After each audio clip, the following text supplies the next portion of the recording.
Joining us now is NewsNation Sam Rubin, the well-known entertainment reporter. He's covered the Oscars for more than 30 years. He was out there at the Dolby Theater last night. Thanks so much for coming on the show, Sam. Appreciate it. So the Academy now talking tougher. Do you have any sense, expectation about whether they'll take any action further than condemnation of Will Smith's actions, as I think they probably will? I don't think there's going to be significant action, Dan. What they will likely do, they've called an emergency board meeting for the Board of Governors of the Academy.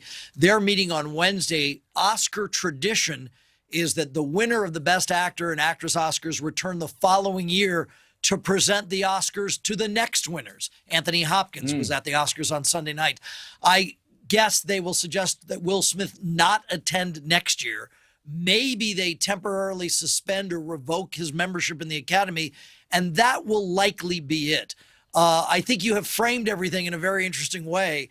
It is unconscionable, and it was terrible, and it was awful, and nothing happened to Will Smith. And now people, in the aftermath of it, are wondering why that was.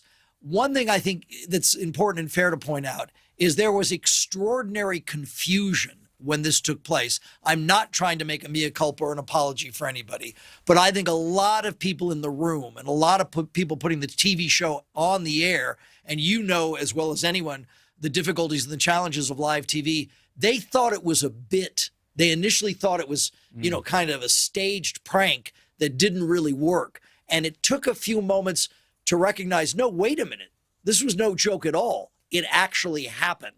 So the fact that there wasn't an immediate response probably has something to do less with anybody's, pearl clutching or liberal leanings than they simply didn't know what had taken place.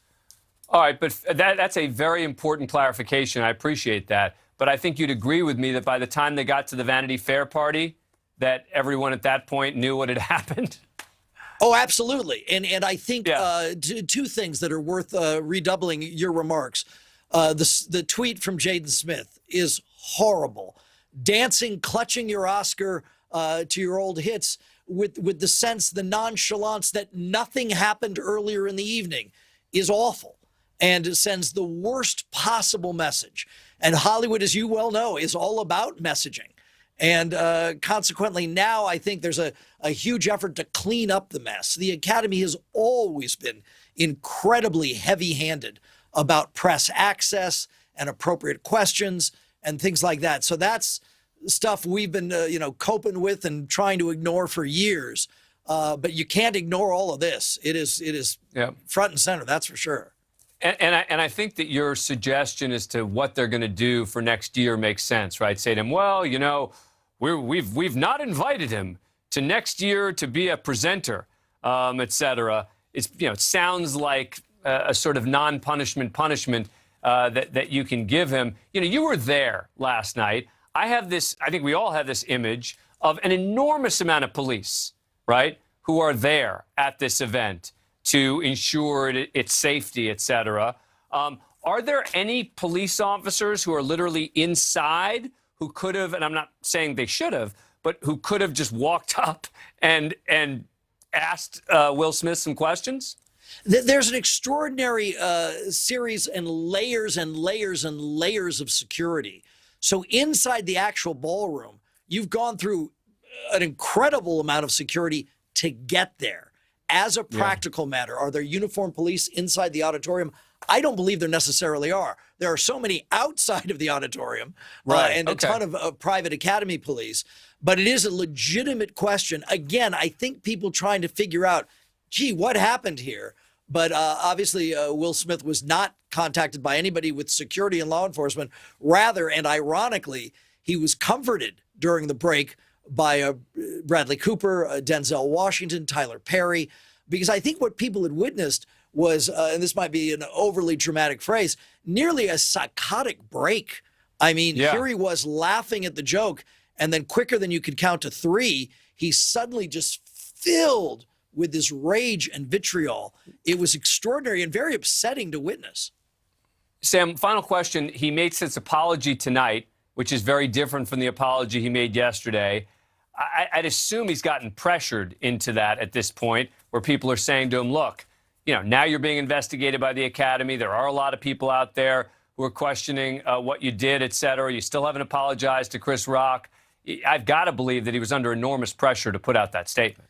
Well, I think he was incredibly dumb last night, and he's not a dumb person. And so he wised up today in a huge way and realized public opinion was definitely against him. Maybe he had a more sober-eyed view of what actually took place. Maybe he watched the tape, which I think would be alarming to anybody. And I think he realized that first and foremost, he had to apologize to Chris Rock. Whether he wrote that statement or was carefully crafted by publicists or lawyers, there were a few words in there that I think are not in his or anyone's vocabulary organically. So it seemed to me that it was, crafted and massaged. He did end the statement by saying he, like all of us, is a work in progress. And that sounds like Will Smith. And one other thing, Dan, that makes this so just as nutty as humanly possible. One reason why Will Smith won the Oscar last night is because throughout the course of awards season, he's a terrific winner, incredibly inspiring speeches, very, very gracious on the myriad of red carpets. The cast of this movie speaks so lovingly of him, and all of that enormous goodwill shattered in, 2 or 3 minutes? Yep.